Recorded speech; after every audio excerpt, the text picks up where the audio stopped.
The UConn marching band playing tribute tonight to a Florida school shooting victim. 14-year-old Max Schachter wore a UConn shirt every day. He wanted to go to the school and be in the marching band, but he was killed at Marjorie Stoneman Douglas High School in Parkland, Florida. The school honoring him tonight during its football game. News 8's Bob Wilson, they're live tonight with more. Bob? Yeah, it was really a night to remember. The UConn football game at halftime, as the team came out, the band came onto the field, and that was his dream. He always wanted to play with the UConn marching band from a very young age, and tonight, even though he passed away on Valentine's Day, they tried to make as much as they could that dream come true.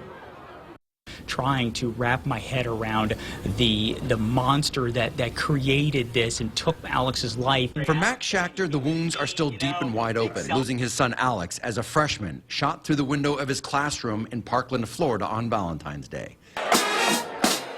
But tonight, something very special took place at Rentschler Field at halftime at the Central Florida game.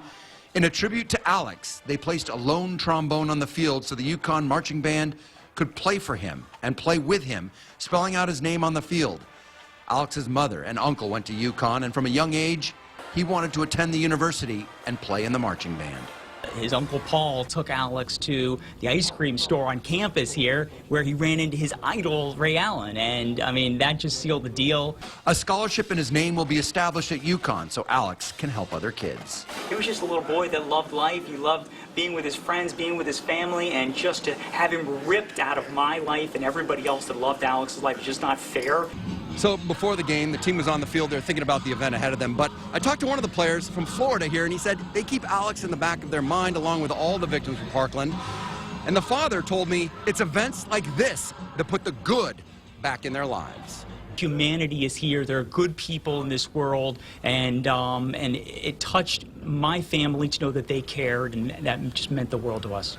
Annie Clark is a junior in the UConn band, and she was proud to be part of the tribute for a boy she will never know. For me, I think of it as Alex would have been someone that I would have known in the band. He would have been a trombone player. I could have been his friend, and for us, this is a way to make it personal and say, really recognize what happened and what we lost.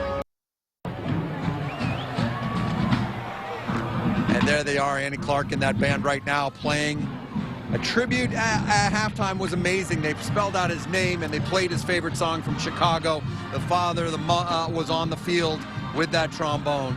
A very touching moment, and interestingly enough, UConn honored him with a degree, first time ever they've ever honored somebody who's passed away. I'm Bob Wilson reporting live at Rentschler Field, News 8.